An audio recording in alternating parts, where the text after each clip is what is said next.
Hello बच्चों, आप सभी का हमारे यूट्यूब चैनल आरती एजुकेशन क्लासेस में स्वागत है। आज के वीडियो में हम आपके लिए लेकर आए हैं 8th ग्रेड अभ्यास पुस्तिका कक्षा 7 विषय सामाजिक विज्ञान। तो आइए बच्चों, हम देखते हैं कक्षा 7 सामाजिक विज्ञान। सबसे पहले यहाँ इसकी अनुक्रमणिका दी हुई है। तो यहाँ पर हम देखेंगे बच्चों, अनुक्रमणिका में पाठ का क्रमांक दिया हुआ है, पाठ का नाम दिया हुआ है, पृष्ठ क्रमांक। तो सामाजिक विज्ञान में आज हम लेकर आए हैं आपके लिए इतिहास का पाठ 1000 वर्षों के दौरान हुए परिवर्तनों की पड़ताल। 1000 वर्ष पूर्वजों के दौरान जो परिवर्तन हुए थे उनकी पड़ताल। तो यहाँ पर हमें सामाजिक विज्ञान कक्षा 7 में 3 विषय दिए हुए हैं, इतिहास, भूगोल और सामाजिक एवं राजनीतिक विज्ञान। तो इस तरह से हमें पूरे पाठ 17 है। तो आज के वीडियो में हम आपके लिए लेकर आए हैं पाठ क्रमांक 1000 वर्षों के दौरान हुए परिवर्तनों की पड़ताल। अगले वीडियो में हम आपके लिए लेकर आएंगे नए राजा और उनके राज्य। तो इस तरह से बच्चों, आप हमारे एजुकेशन चैनल आरती एजुकेशन क्लासेस को सब्सक्राइब ज़रूर कर लीजिए, ताकि आपको हमारे आने वाले वीडियो के नोटिफिकेशन मिलते रहेंगे। ठीक है बच्चों, अब हम देखते हैं प्रश्नों के उत्तर। यहाँ पर देखेंगे हम अध्याय 1000 वर्षों के दौरान हुए परिवर्तनों की पड़ताल। जो हमारे पाठ का नाम है उसका नाम है 1000 वर्षों के दौरान हुए परिवर्तनों की पड़ताल। तो यहाँ पर हमें प्रश्न नंबर 1 दिया हुआ है, 700 से 1750 ईस्वी तक के इतिहास के बारे में हमें किन किन स्रोतों से जानकारी प्राप्त होती है। क्या कहा गया, प्रश्न पूछा गया हमसे 700 से 1750 ईस्वी जो था हमारा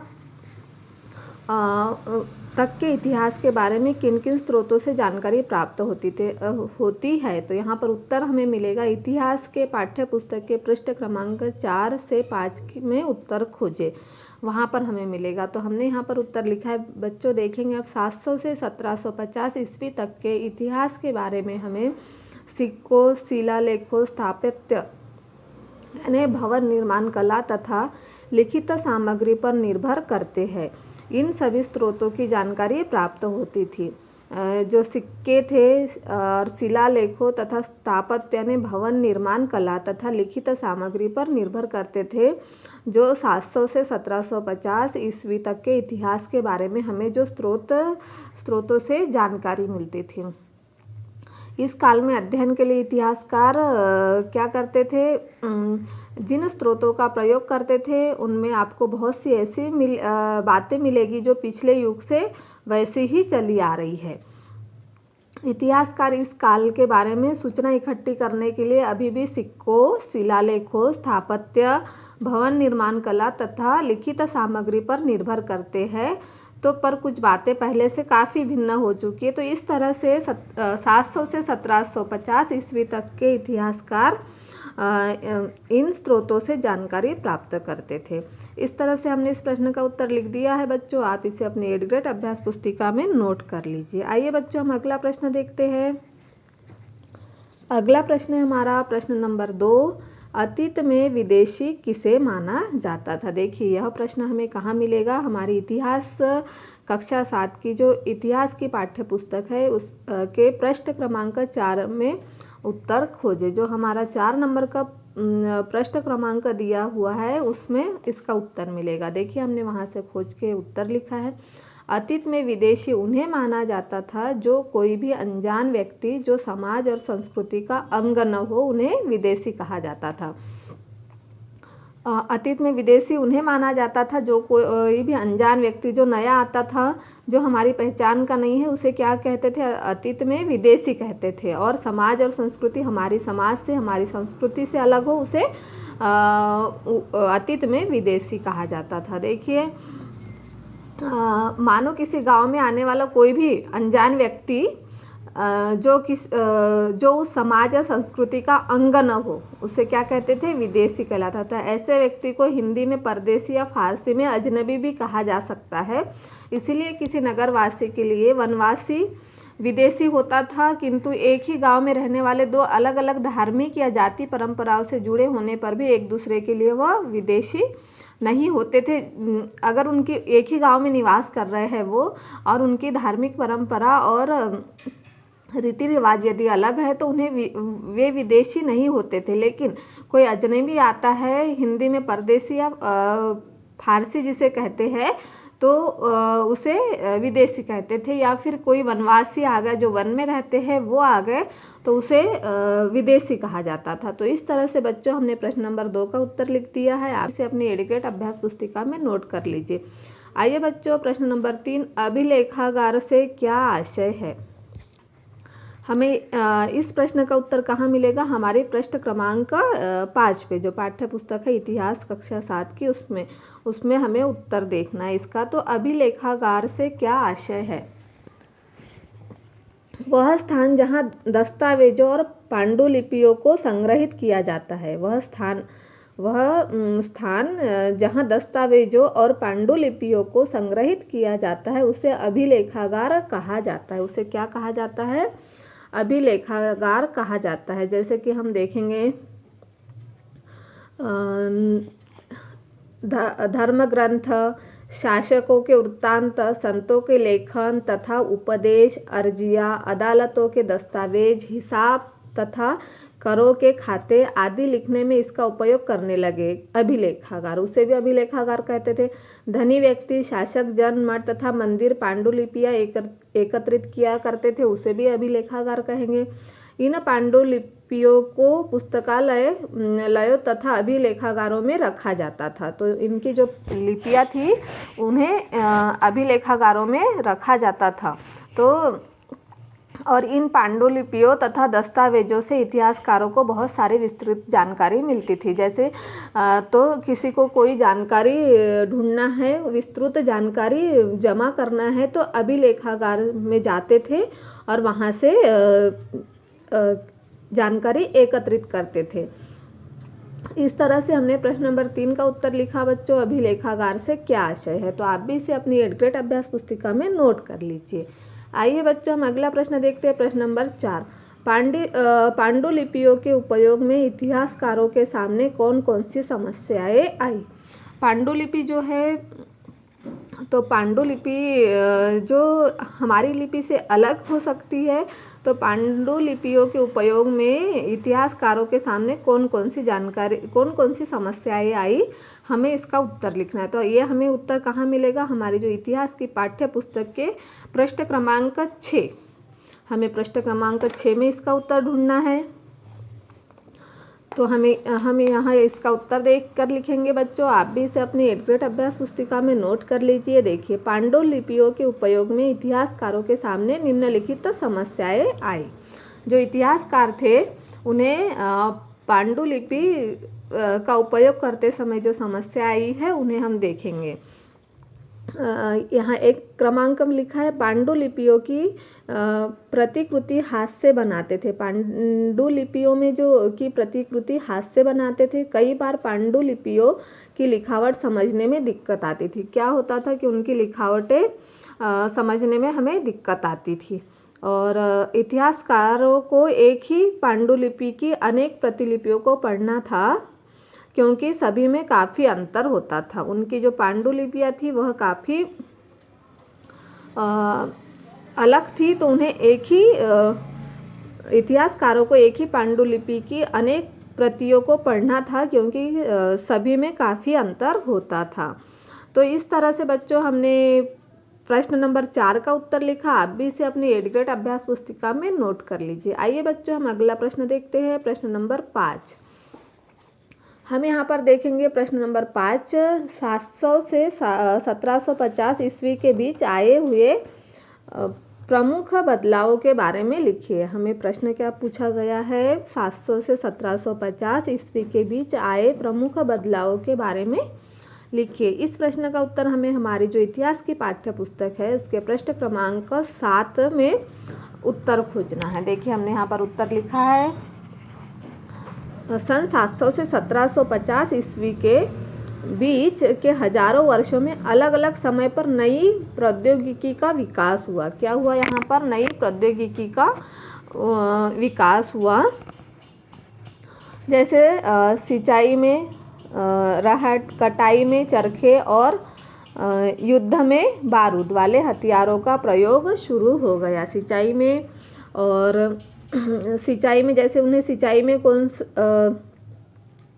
रहट का प्रयोग हुआ, कटाई में चरखे, और युद्ध में बारूद, युद्ध के लिए जो बारूद हथियार था उसका इस्तेमाल।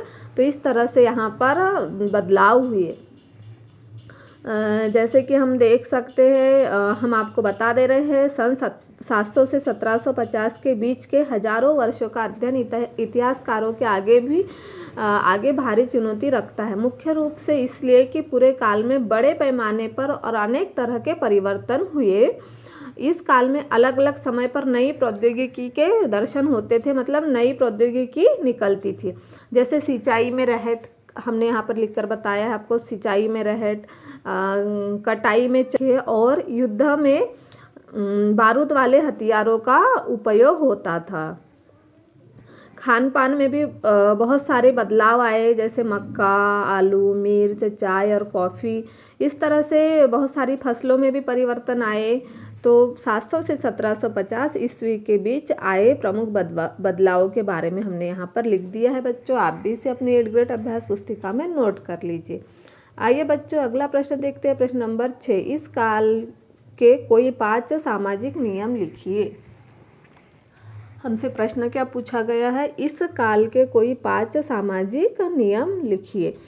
आपको यह प्रश्न का उत्तर कहाँ मिलेगा? इतिहास की पाठ्य पुस्तक के पृष्ठ क्रमांक 6 पर, पृष्ठ क्रमांक 8 पर मिलेगा। काल के जो बदलाव दिए सामाजिक नियम जो है उन्हें, तो देखिए 1 नंबर का है, हमने यहाँ पर लिख दी है 5 नियम। स्त्री शिक्षा का विरोध। क्या हुआ था वहाँ पर सामाजिक नियम में? सबसे पहले स्त्री शिक्षा का विरोध। फिर था भारतीयों पर अत्याचार, भारतीयों पर बहुत अधिक अत्याचार होता था। फिर है सैनिक विद्रोह का चलन, सैनिक विद्रोह, सैनिकों में विद्रोह। फिर है सती प्रथा का प्रचलन, उस समय सती प्रथा का भी बहुत अधिक प्रचलन था। फिर अंग्रेजों का शासन, क्या था? अंग्रेजों का शासन। तो इस तरह से प्रश्न नंबर 6 का उत्तर लिखा, इस काल में कोई 5 सामाजिक नियम। तो यह 5 सामाजिक नियम थे, हम आपको बता दे रहे। स्त्री शिक्षा का विरोध, भारतीयों पर अत्याचार, सैनिक विद्रोह का चलन, सती प्रथा का प्रचलन और अंग्रेजों का शासन। ठीक है बच्चों, आप इसे अपनी 8th ग्रेड अभ्यास पुस्तिका में नोट कर लीजिए। आइए बच्चों हम अगला प्रश्न देखते हैं, प्रश्न नंबर 7। यहाँ पर दिया हुआ है, पर्यावास से क्या तात्पर्य है? इस प्रश्न का उत्तर हमें मिलेगा पृष्ठ क्रमांक 8 पर। पर्यावास से क्या तात्पर्य है? तो पर्यावास या प्राकृतिक वास किसी प्रजाति विशेष के पौधों या जीवों या अन्य जीवधारियों के रहने का एक पारिस्थितिक या पर्यावरणीय क्षेत्र है, जो हमने यहाँ पर उत्तर लिख दिया है। पर्यावास में परिवर्तन के कारण कई वनवासियों को मजबूर होकर अपना स्थान भी छोड़ना पड़ा, और कुछ वनवासी जमीन की जुताई करने लगे, कुछ कृषक बन गए। कृषकों के नए समूह क्षेत्रीय बाजार, मुखियाओं, पुजारियों, मठों और मंदिरों से प्रभावित होने लगे। तो इस तरह से पर्यावास से तात्पर्य था, जैसे कि हमने यहाँ लिख दिया, देखिए पर्यावास या प्राकृतिक वास किसी प्रजाति विशेष है, प्रजाति विशेष पौधों या जीवों या अन्य जीवधारियों के रहने का एक पारिस्थितिक या पर्यावरणीय क्षेत्र है। ठीक है बच्चों, आप इसे अपनी 8th ग्रेड अभ्यास पुस्तिका में नोट कर लीजिए। आइए बच्चों हम अगला प्रश्न देखते हैं, प्रश्न नंबर 8। 1318 ईस्वी में कवि अमीर खुसरो द्वारा भाषा के संबंध में क्या विचार व्यक्त किए गए? 1318 जो ईस्वी में कवि अमीर खुसरो द्वारा भाषा के संबंध में क्या विचार व्यक्त किए गए? यहाँ पर हमें इस प्रश्न का उत्तर मिलेगा हमारे पाठ्य पुस्तक के पृष्ठ क्रमांक 10 पे। इसमें हमें उत्तर इसका खोज के लिखना है। तो देखिए हमने यहाँ पर उत्तर लिखा है, 1318 ईस्वी में कवि अमीर खुसरो द्वारा भाषा के संबंध में निम्नलिखित विचार व्यक्त किए गए हैं। क्या किया गया? निम्नलिखित विचार व्यक्त किए गए। यहाँ पर इस देश के हर क्षेत्र की एक अलग भाषा है, जैसे सिंधी, लाहौरी, कश्मीरी, तेलंगानी, गोंडी, अवधी और हिंदवी। तो इस तरह से इस भाषा के बारे में कहा गया। तो हम इसमें आपको बता दे रहे, देखिए इस क्षेत्र के हर क्षेत्र की इस देश के हर क्षेत्र की अलग भाषा है। जैसे सिंधी, लाहौरी, कश्मीरी, द्वार समुद्री जो कि दक्षिण कर्नाटक में यूज़ होती है, तेलंगानी आंध्र प्रदेश में है, गुजरी गुजरात में, महाबारी तमिलनाडु में, गोंडी बंगाल में, अवधी पूर्वी उत्तर प्रदेश और हिंदवी दिल्ली के आसपास के क्षेत्र में। तो इस तरह से संबंध में विचार व्यक्त किए थे उन्होंने। और आगे देखेंगे हम क्रमांक 2, अमीर खुसरो ने बतलाया कि इन भाषाओं के विपरीत एक भाषा संस्कृत भी है। ये जो हमने भाषाएं बताई आपको ऊपर, इस भाषा के विपरीत एक भाषा संस्कृत भी है जो किसी विशेष क्षेत्र की भाषा नहीं है। संस्कृत क्या है? किसी विशेष क्षेत्र की भाषा नहीं है। अमीर खुसरो ने आगे बतलाया कि इन भाषाओं के विपरीत एक भाषा संस्कृत भी है जो किसी विशेष क्षेत्र की भाषा नहीं है। यह एक प्राचीन भाषा जिसे केवल ब्राह्मण जानते हैं, आम जनता नहीं। तो इस तरह से इस भाषा के बारे में अमीर खुसरो ने कहा था। अमीर खुसरो द्वारा उल्लेखित भाषाएं जो है उनके जो विचार व्यक्त किए थे वह हमने यहाँ पर लिख दी है बच्चों। आप इसे अपनी 8th ग्रेड अभ्यास पुस्तिका में नोट कर लीजिए। आइए बच्चों हम अगला प्रश्न देखते हैं, प्रश्न नंबर 9। यहाँ पर हम देखेंगे प्रश्न नंबर 9 में दिया हुआ है, इस काल में हुए मुख्य धार्मिक परिवर्तनों के बारे में लिखिए। क्या कहा गया हमसे? इस काल में, जो काल था सन 1318 में हुए मुख्य धार्मिक परिवर्तनों के बारे में हमें लिखना है। तो 700 से 1750 ईस्वी जो था उसके बीच जो मुख्य धार्मिक परिवर्तन हुए इस काल में, उसके बारे में लिखना है। तो हमें इस प्रश्न का उत्तर 11 और 12 में मिलेगा, प्रश्न क्रमांक 11, 12। तो इस काल में हुए मुख्य धार्मिक परिवर्तन निम्नलिखित है। कैसे है? निम्नलिखित हमने दिया हुआ है। देखिए, इस काल में धार्मिक परंपराओं में कई बड़े परिवर्तन आए। क्या हुआ? कई बड़े परिवर्तन आए। दैविक तत्व में लोगों की आस्था कभी कभी बिल्कुल ही वैयक्तिक स्तर पर होती थी, मगर आमतौर पर इसे आस्था का स्वरूप सामूहिक होता था। तो ये क्या था? धार्मिक परिवर्तन था। इतिहास के जिन हजारों वर्षों की पड़ताल पर क्या सामने, इनके दौरान धार्मिक परंपराओं में कई बार परिवर्तन आए। दैविक तत्व में लोगों की आस्था कभी कभी बिल्कुल ही वैयक्तिक स्तर पर होती थी, मगर आमतौर पर इस आस्था का स्वरूप सामूहिक होता था। फिर दूसरा इसमें अगला परिवर्तन है, किसी दैविक तत्व में सामूहिक आस्था यानी धर्म प्राय स्थानीय समुदायों के सामाजिक और आर्थिक संगठन में संबंधित होती थी। जैसे कि देखेंगे, किसी दैविक तत्व में सामूहिक आस्था यानी धर्म प्राय स्थानीय समुदायों के सामाजिक और आर्थिक संगठन में संबंधित होती थी। जैसे इन समुदायों या सामाजिक संसार बदलता है, वैसे आस्थाओं में भी परिवर्तन आता था। तो इस तरह से सन 700 से 1750 ईस्वी तक इस तरह से धार्मिक परिवर्तन आया।